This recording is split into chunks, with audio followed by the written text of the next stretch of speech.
May is the Mental Health Awareness Month. So in this video, I'm going to break down the concept of mental health and mental health conditions to you. And as a bonus, I'll tell you 5 ways to take care of your mental health. And I will also discuss how you can contribute towards the mental health of others, especially in this month. So watch the video till the end. And if you're new here, make sure to subscribe. So without any further ado, let's dig in.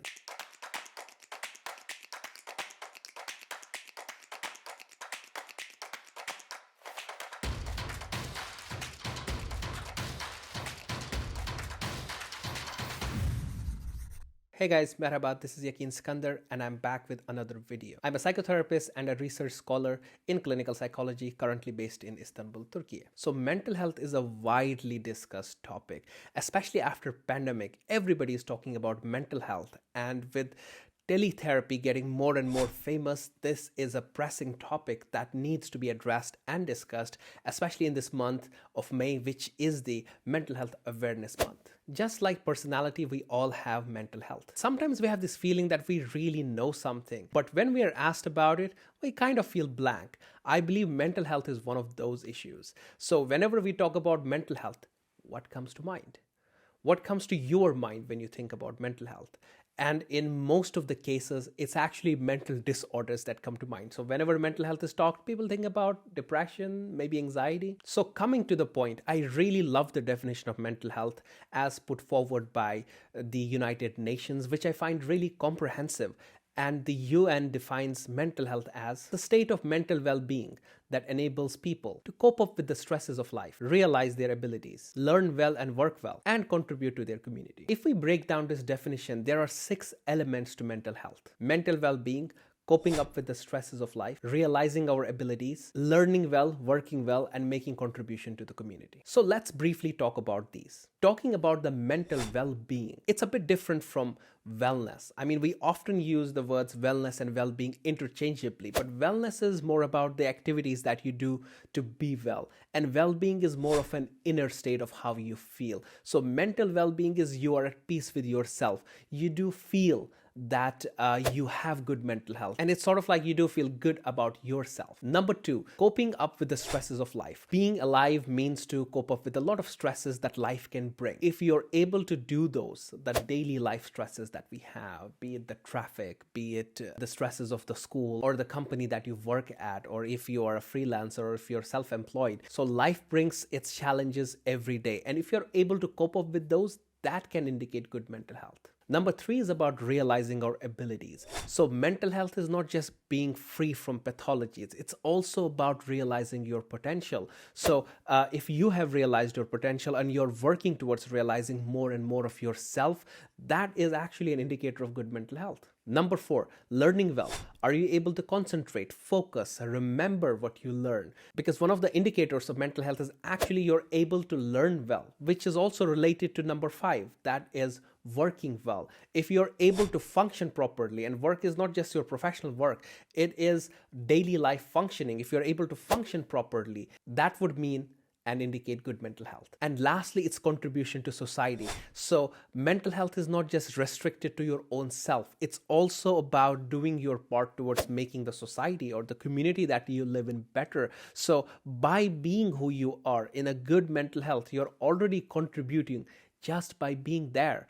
And if you are able to make more contributions through your knowledge, through your skills, through making other people happy, or whatever way you find contributing to the community, if you're doing that, it means you're mentally doing well. So this is what good mental health looks like. So next time somebody asks you about mental health, talk to them about these 6 elements. Mental health is not binary. It's more like a continuum. And I have discussed this in detail in the other video, which I'm going to link here. And in this continuum, we talked on one side where we have good mental health with these 6 elements. And on the other end of the continuum, there are mental disorders, mental health conditions and states, which can be disabling in a psychosocial manner. And these states are related with distress, lack of functionality, and risk to oneself or others. So the thumbs rule, or the mental shortcut to know the opposite of mental health, which are these mental health conditions, is that if there is significant distress in life, if the functionality is impaired,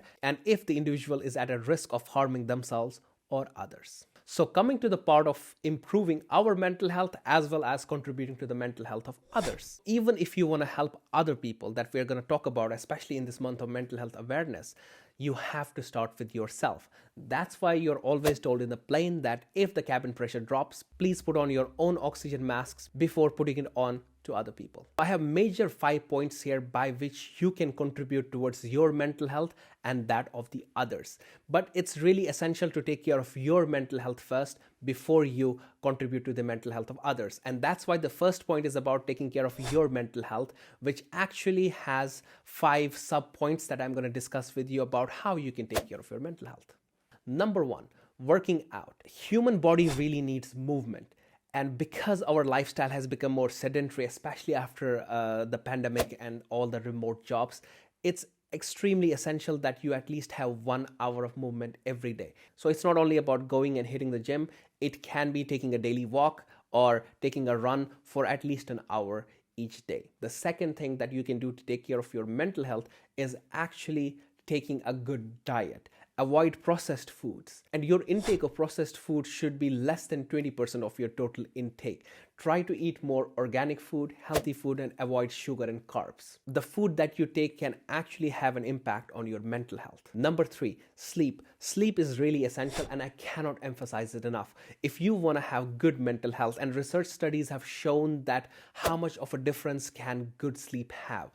On an average, adults need 8 hours of sleep, so make sure you get proper sleep and maintain a proper sleep hygiene. Number 4, social relationships. One of the indicators of good mental health, which is why the therapist asks you, how is your social life? Having good social connections, which can be your family, it can be your friends, and it can be connecting to people as well as to the nature. And lastly, good mental health is about having a purpose. If you're an individual who has a purpose and goals in life, you are more likely to enjoy better mental health, because having a vision in life and having a purpose and goals can actually improve and boost our confidence and overall mental health. So that's how you take care of your mental health, and this is a prerequisite or really essential if you want to contribute towards the mental health of others.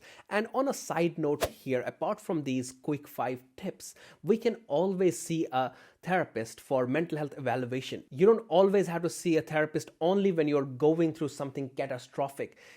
Seeing a therapist is never going to hurt anybody. It can be about forming new goals. It can be about having more clarity about your goals. And it can be about knowing your blind spots. Time to time, just like we do our physical evaluation, there is absolutely nothing wrong in seeing a therapist and making sure you're doing mentally well. So that was the first point, which had further 5 points that I have just described to you. So once you take care of yourself and your mental health, then only you can take care of the mental health of others. And now, once you have taken care of your mental health, what are the other 4 points by which you can contribute towards the mental health of others? Number 2, learn psychological first aid. Just like we have training for CPR, there is also something we call as psychological first aid or mental health first aid. It's like a training by which you can recognize symptoms when somebody or yourself needs psychological help or needs professional help, and how you can refer them to proper channels. So make sure in this Mental Health Awareness Month, you make an effort to learn about psychological first aid. Number 3, promote mental health in your school or workplace. So talking about mental health is really essential for awareness. We become aware of something once we talk about something. So you can organize a talk, a small seminar, or invite a therapist or a mental health professional to your school or to your workplace who can talk about mental health, so that people are more forthcoming, or it feels easier to talk about mental health and mental health problems. Number 4, check on your co-workers and peers or your friends.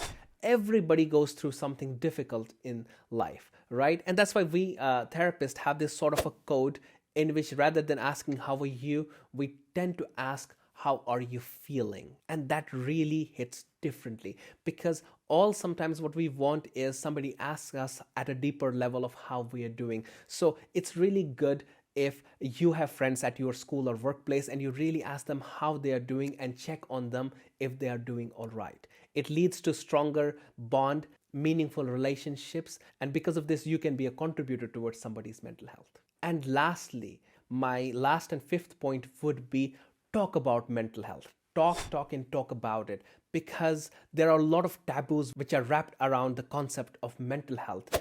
The more we hide something, the more of a taboo it becomes.